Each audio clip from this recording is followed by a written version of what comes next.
Hello my dear students, welcome to my YouTube channel Pooja coaching class. तो आज मैं आपके लिए लाई हूँ क्लास 12th का चैप्टर फर्स्ट इंग्लिश का, जो कि है द लास्ट लेसन।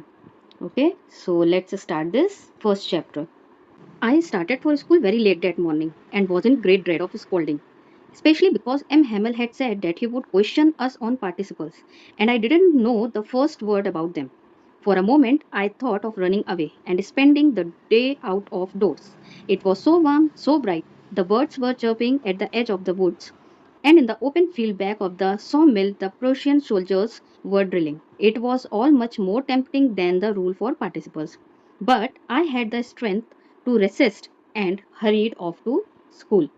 मैं उस सुबह स्कूल के लिए बहुत देर से निकला था और डांट पड़ने के डर से बहुत घबराया हुआ था, खासकर इसलिए क्योंकि एम हैमेल ने कहा था कि वे हमसे पार्टिसिपल्स के बारे में क्वेश्चंस पूछेंगे और मुझे उनके बारे में बिल्कुल भी जानकारी नहीं थी। एक पल के लिए मैंने सोचा कि मैं भाग जाऊं और पूरा दिन बाहर ही बिताऊं। मौसम बहुत सुहावना था, चारों ओर उजाला फैला हुआ था, जंगल के किनारे पक्षी चहचहा रहे थे और आरा मशीन के पीछे खुले मैदान में पर्शियन सैनिक अभ्यास कर रहे थे। पर्शियन सैनिक जो थे ना, वो वहां पर अपनी प्रैक्टिस कर रहे थे। यह सब पार्टिसिपल्स के नियमों से कहीं अधिक आकर्षक लग रहा था, लेकिन मैंने स्वयं को रोका और जल्दी जल्दी स्कूल की ओर चल पड़ा। When I passed the town hall, there was a crowd in front of the bulletin board. For the last 2 years, all our bad news had come from there. The lost battles, the draft, the orders of commanding officer, and I thought to myself without stopping, what can be the matter now? तो जब मैं town hall के पास से गुजरा तो मैंने देखा कि नोटिस बोर्ड के सामने लोगों की भीड़ लगी हुई थी। पिछले 2 वर्षों से हमारी सारी बुरी खबरें वहीं से आती थी। हारी हुई लड़ाइयों की खबरें, सेना में भर्ती के आदेश और कमांडिंग अधिकारी के भी कुछ जो निर्देश होते थे, वो सब उस नोटिस बोर्ड पर हमको देखने को मिलते थे। मैंने बिना रुके मन में सोचा, अब क्या बात हो सकती है। Then, as I hurried by as fast as I could go, the blacksmith watcher who was there with his apprentice reading the bulletin called after me, "Don't go so fast. Work, you will get to your school in the plenty of time." इसका मतलब है कि फिर जब मैं जितनी तेजी से हो सकता था वहां से गुजर रहा था, तभी लोहार वाचर जो अपने अप्रेंटिस के साथ खड़ा होकर सूचना पढ़ रहा था, वॉचर ने मुझे आवाज लगाकर कहा कि इतनी जल्दी मत भागो बेटा, अभी तुम्हारे पास स्कूल पहुंचने के लिए बहुत समय है। I thought he was making fun of me and reached M. Hamel's little garden all out of breath. लेकिन मुझे लगा कि वो मेरा मजाक उड़ा रहा है और मैं हाफता हुआ, मतलब जब आप जल्दी जल्दी भागते हैं ना तो आप हाफ जाते हैं ना, तो मैं हाफता हुआ एम हेमेल के छोटे से बगीचे के पास तक पहुंच गया। Usually when school began there was a great bustle which could be heard out in the street. The opening and closing of desk, lessons repeated in unison, very loud with our hands over our ears to understand better, and the teacher's great ruler rapping on the table.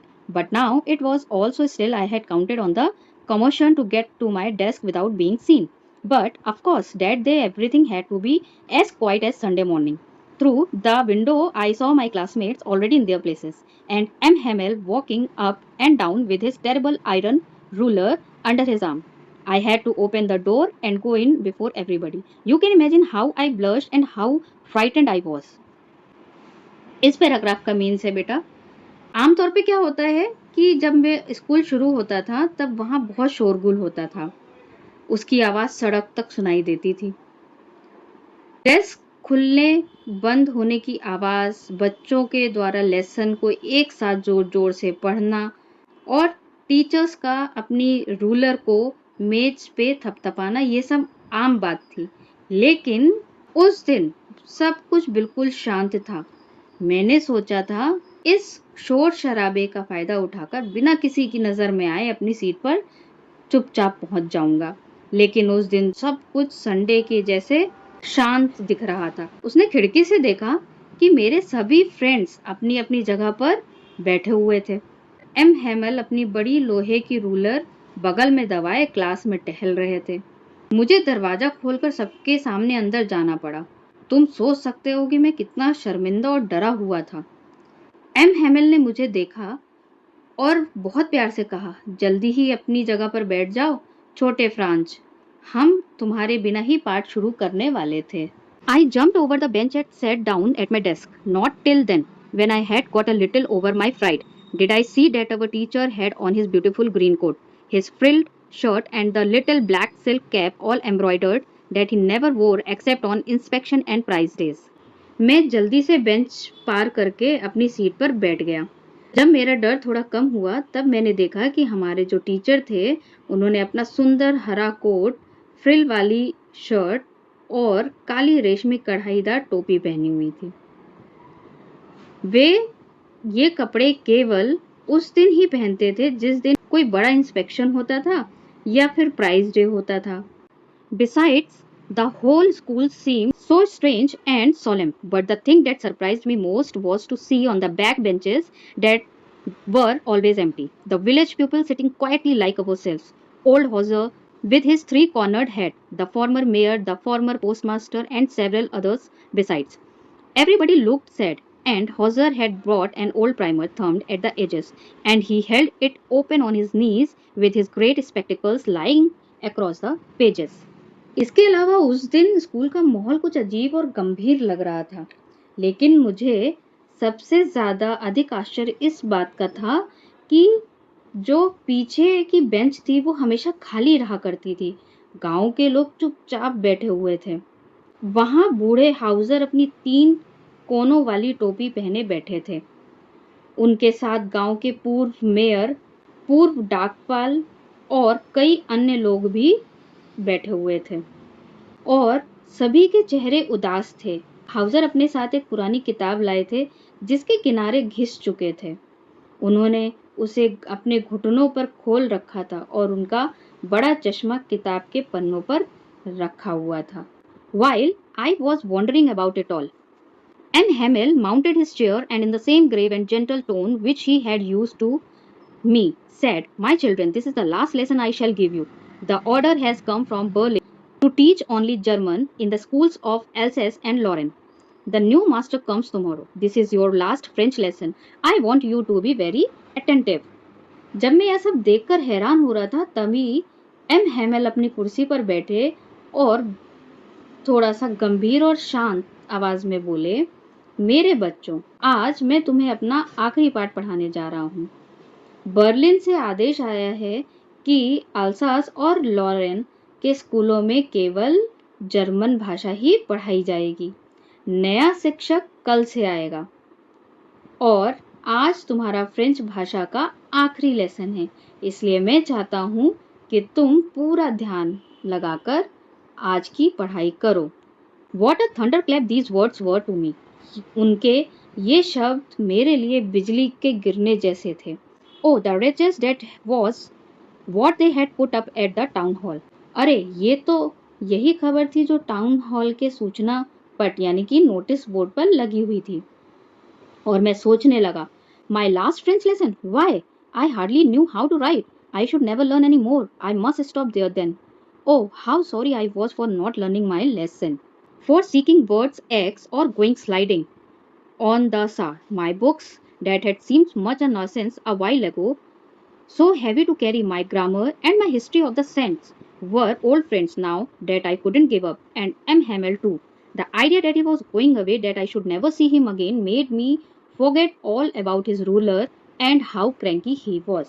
मेरा आखिरी French lesson, मुझे तो ठीक से लिखना भी नहीं आता और मैं कभी नहीं सीख पाऊंगा। मुझे यहीं रुक जाना पड़ेगा। अब मुझे अपने ऊपर बहुत पछतावा हो रहा था कि मैंने पढ़ाई पर ध्यान नहीं दिया। मुझे अफसोस था कि मैं पढ़ाई करने की बजाय पक्षियों के अंडे ढूंढता फिरता था, नदी के किनारे खेलता था और समय बर्बाद करता था। जो किताबें मुझे पहले बोझ लगती थी और जिन्हें उठाकर ले जाना मुझे पसंद नहीं था, वही किताबें अब मुझे अपने पुराने दोस्तों जैसी लगने लगी। मेरी ग्रामर की किताब और इतिहास की किताब अब मुझे बहुत ही प्यारी लगने लगी, क्योंकि मैं उन्हें छोड़ना नहीं चाहता था। एम हेमल के बारे में भी मेरी सोच बदल गई थी। जब मुझे पता चला कि वे हमेशा के लिए जा रहे हैं और मैं उन्हें फिर कभी नहीं देख पाऊंगा, मैं उनकी सारी सख्ती, सारी स्ट्रिक्टनेस और उनकी वो जो बड़ी वाली रूलर थी, वो सब कुछ भूल गया। Poor man, it was in honor of this last lesson that he had put on his fine Sunday clothes. And now I understood why the old men of the village were sitting there in the back of the room. It was because they were sorry too that they had not gone to school more. It was their way of thanking our master for his 40 years of faithful service and of showing their respect for the country that was theirs no more. बेचारे M Hemal, उन्होंने इस आखिरी part के सम्मान में अपने सबसे अच्छे संडे वाले कपड़े पहने थे। अब मुझे समझ में आया कि गांव के बूढ़े लोग मेरी क्लास के पीछे क्यों बैठे थे। वो भी दुखी थे क्योंकि उन्होंने अपनी पढ़ाई पूरी नहीं की थी। वे एम हेमल को उनकी 40 वर्षों की ईमानदार सेवा के लिए धन्यवाद देने आए थे और उस देश के प्रति अपना सम्मान दिखाने आए थे जो अब उनका नहीं रहा था। While I was thinking of all this, I heard my name called. It was my turn to recite. What would I not have given to be able to say that dreadful rule for the participle all through? Very loud and clear, and without one mistake. But I got mixed up on the first word and stood there, holding on to my desk, my heart beating, and not daring to look up. जब मैं ये सारी बातें सोच ही रहा था, तभी मेरा नाम पुकारा गया। अब मेरी बारी थी पाठ सुनाने की। मैं सोच रहा था कि काश मैं पार्टिसिपल्स का कठिन नियम बिना एक भी गलती के जोर से और साफ साफ बोल पाता। लेकिन जैसे ही मैंने बोलना शुरू किया, मैं पहले ही शब्दों में उलझ गया। मैं अपनी मेज को पकड़ के खड़ा रह गया। मेरा दिल जोर जोर से धड़क रहा था और मैं सर उठाकर देखने की हिम्मत भी नहीं कर पा रहा था। I heard M. Hamel say to me, I won't scold you, little Franz. You must feel bad enough. See how it is. Every day we have said to ourselves, Bah, I have plenty of time. I will learn it tomorrow. And now you see where we have come out. Ah, that's the great trouble with Alsace. She puts off learning till tomorrow. Now these fellows out there will have the right to say to you, how is it you pretend to be a Frenchman and yet you can neither speak nor write your own language? But you are not the worst, poor little Franz. We have all a great deal to reapproach ourselves with. M Hemal ने मुझसे कहा, French, मैं तुम्हें डांटूंगा नहीं। तुम्हें अपने आप ही काफी बुरा लग रहा होगा। देखो, यही हमारी समस्या रही है। हम हमेशा कहते रहे, अरे अभी तो बहुत समय है, कल सीख लेंगे। और अब देखो, इसका क्या परिणाम हुआ। उन्होंने आगे कहा, आल्सास की सबसे बड़ी गलती यही रही है कि उसने पढ़ाई को हमेशा कल पर टाल दिया। अब बाहर के लोग हमसे कह सकते हैं, तुम अपने आप को फ्रांसीसी कहते हो, लेकिन तुम्हें अपनी ही भाषा बोलनी और लिखनी नहीं आती। फिर उन्होंने प्यार से कहा, लेकिन केवल तुम ही दोषी नहीं हो छोटे फ्रांच। हम सभी को अपने आप पर शर्म करनी चाहिए। Your parents were not anxious enough to have you learn. They preferred to put you to work on a farm or at the mills, so as to have a little more money. And I have been to blame also. Have I not often sent you to water my flowers instead of learning your lessons? And when I wanted to go fishing, did I not just give you a holiday? अब यहाँ पर वो जो teacher है वो क्या कह रहे हैं, सबसे बड़ी गलती यही रही है। तुम्हारे माता पिता भी चाहते तो तुम्हें पढ़ाई पर अधिक ध्यान दिला सकते थे, लेकिन वे चाहते थे कि तुम खेतों या मिलों में काम करके कुछ पैसे कमा लो। फिर उन्होंने अपनी गलती भी मानी और कहा, और मैं भी दोषी हूँ। क्या मैंने तुम्हें कई बार पढ़ाई छोड़कर अपने फूलों में पानी डालने के लिए नहीं कहा? या तुम्हें मछली पकड़ने जाना होता था तो क्या मैं तुम्हें छुट्टी नहीं दे देता था? Then from one thing to another, M. Hamel went on to talk of the French language, saying that it was the most beautiful language in the world, the clearest, the most logical. When a pupil are enslaved, as long as they hold fast to their language, it is as if they had the key to their prison. Then he opened a grammar and read us our lesson. I was amazed to see how Well, I understood it. All he said seemed so easy, so easy.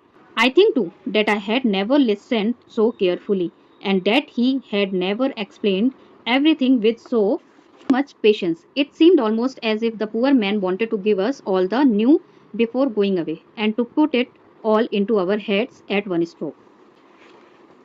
Now, this paragraph means इसके बाद M Hamel ने French भाषा के बारे में बात करी।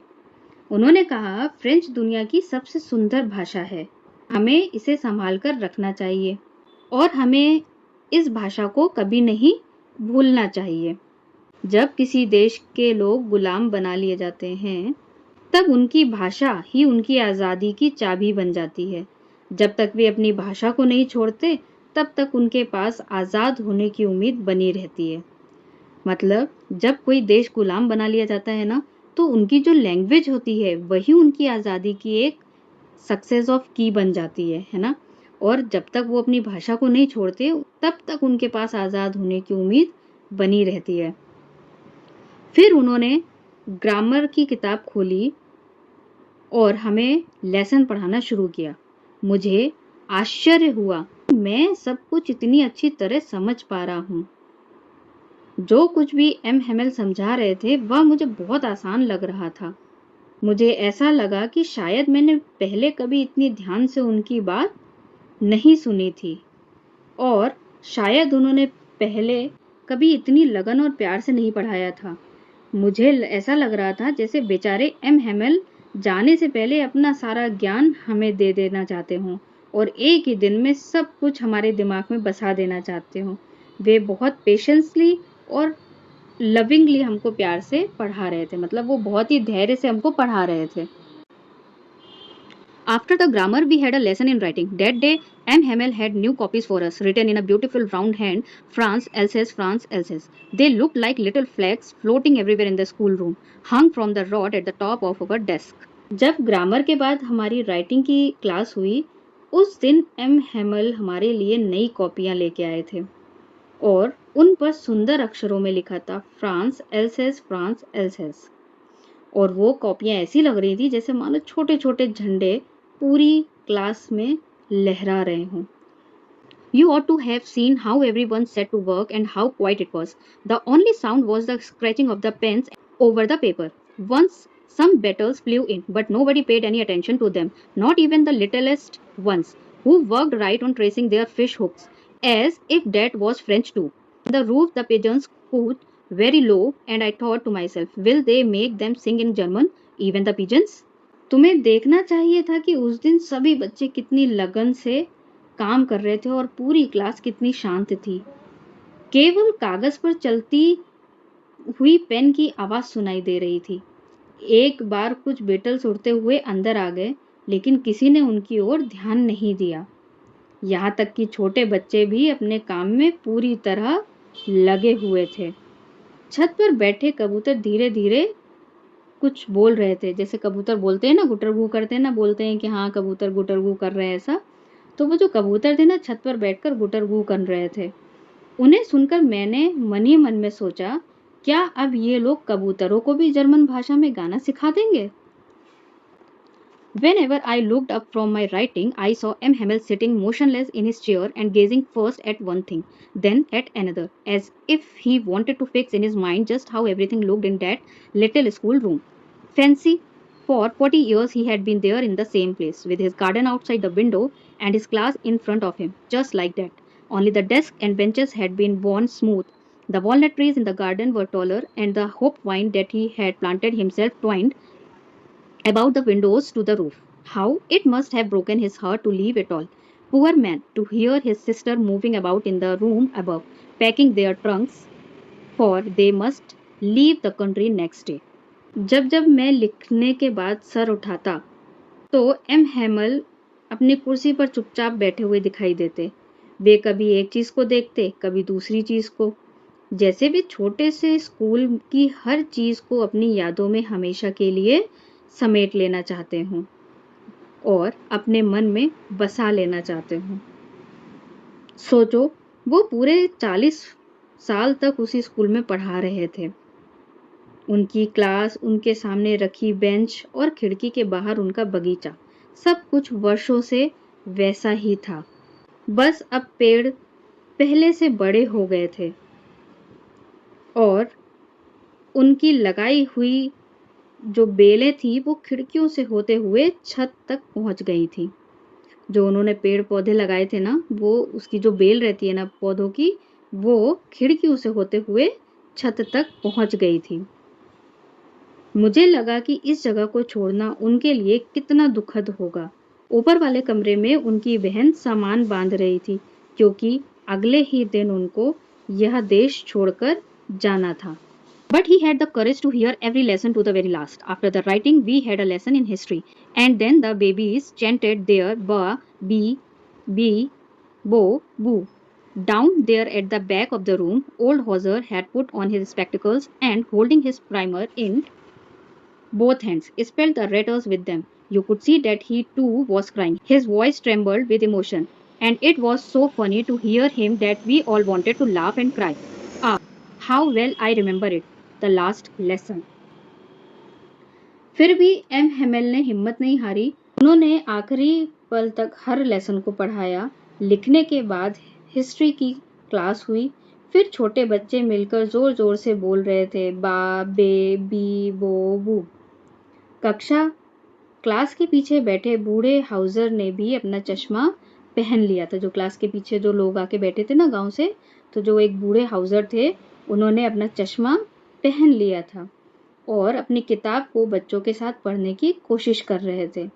आप देख सकते थे कि वे भी रो रहे थे। जब वो बोल रहे थे तो उनकी आवाज में एक कंपन था और उसे सुनना इतने मजेदार था कि हम सब हंसने और रोने को मजबूर हो गए। मतलब ऐसा होता है ना कि एक साथ मिक्स्ड फीलिंग्स होती है, तो वो पहले हंसे और फिर रो दिए।